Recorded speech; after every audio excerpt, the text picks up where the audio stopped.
ಎಲ್ಲರಿಗೂ ನನ್ನ ನಮಸ್ಕಾರಗಳು. ಇವತ್ತು ನಮ್ಮ ಶಾಲೆಯಲ್ಲಿ ಎಲ್ಲ ವಿಷಯಗಳಿಗೂ ಸಂಬಂಧಪಟ್ಟಂತೆ ಒಂದು ಸಣ್ಣ ಕಾರ್ಯಕ್ರಮ ಎಕ್ಸಿಬಿಷನ್ ತರ ನಾವು ಹಮ್ಮಿಕೊಂಡಿದ್ವಿ. ಸೊ ಆ ಕಾರ್ಯಕ್ರಮದಲ್ಲಿ ನನಗೆ ತುಂಬ ಇಷ್ಟ ಆಗಿದ್ದು ನಮ್ಮ ಕನ್ನಡ ಸಬ್ಜೆಕ್ಟು, ಕನ್ನಡ ವಿಷಯ ನೋಡಿ. ಅದು ಸಂಬಂಧಪಟ್ಟಂಗೆ ಮಕ್ಕಳು ತುಂಬ ಚೆನ್ನಾಗಿ ಮಾಡ್ಕೊಂಡು ಬಂದಿದ್ದಾರೆ. ಹೇಳಕ್ಕೆ ಶಬ್ದಗಳೆಲ್ಲ ನೋಡೋಕ್ಕೆ ಎರಡು ಕಣ್ಣು ಸಾಕಾಗೋದಿಲ್ಲ, ಆ ಥರ ಮಾಡ್ಕೊಂಡು ಬಂದಿದ್ದಾರೆ. ಇದು ಪುನೀತ್ ರಾಜ್ಕುಮಾರ್ ಅವರ ಸ್ಟ್ಯಾಚು ಇದೆ.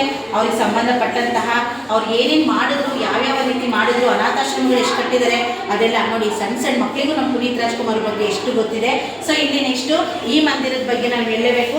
ಈ ಮಂದಿರವನ್ನು ನಾವು ಇವರು ತುಂಬ ಚೆನ್ನಾಗಿ ಮಾಡ್ಕೊಂಡು ಬಂದಿದ್ದಾರೆ. ಸೊ ಅಷ್ಟೇ ಅಲ್ಲ, ಇಲ್ಲಿ ನೋಡಿ, ಇಲ್ಲಿ ಸುಗ್ಗಿ ಹಬ್ಬ ಅಂತ ನಾವೇನು ಹಳ್ಳಿ ಕಡೆ ಮಾಡ್ತೀವಿ, ಆ ಹಬ್ಬವನ್ನು ಮಕ್ಕಳು ಸಿಟಿಯಲ್ಲಿರೋ ಮಕ್ಕಳಿಗೆ ಏನೂ ಗೊತ್ತಿಲ್ಲ ಅಂತ ಅಂದ್ಕೊಂಡಿರ್ತೀವಿ. ಆದರೆ ಇಂತಹ ಕಾರ್ಯಕ್ರಮಗಳ ಮುಖಾಂತರ ಅವ್ರಿಗೆ ಒಂದೆಷ್ಟು ಒಳ್ಳೆ ನಾಲೆಜ್ ನಾವೇನು ಕೊಡ್ತಾ ಇದ್ದೀವಿ ಅಂತೇಳಿ ಅಂತ ಇಲ್ಲಿ ನಮ್ಮ ಜ್ಞಾನಪೀಠ ಪ್ರಶಸ್ತಿ ಪಡೆದುಕೊಂಡಿರುವಂತಹ 8 ಕವಿಗಳ ಬಗ್ಗೆ, ಲೇಖಕರುಗಳ ಬಗ್ಗೆ ಎಲ್ಲ ತುಂಬ ಇನ್ಫಾರ್ಮೇಷನನ್ನು ಬರ್ಕೊ ಬಂದಿದ್ದಾರೆ. ಸೊ ಇದಂತೂ ಚಾಟ್ ನೀವು ನೋಡ್ತಾನೆ ಇದ್ದೀರಾ. ವರ್ಣಮಾಲೆ ಮರ ಅಂತ ಹೇಳಿದ್ರು ತಪ್ಪಾಗಲ್ಲ, ತುಂಬ ಚೆನ್ನಾಗಿದೆ. ಸೊ ಕನ್ನಡವೇ ಸತ್ಯ, ಕನ್ನಡವೇ ನಿತ್ಯ. ಸೊ ವಿಡಿಯೋ ಇಷ್ಟ ಆಗಿದ್ದರೆ ಲೈಕ್ ಮಾಡಿ, ಶೇರ್ ಮಾಡಿ. ಧನ್ಯವಾದಗಳು.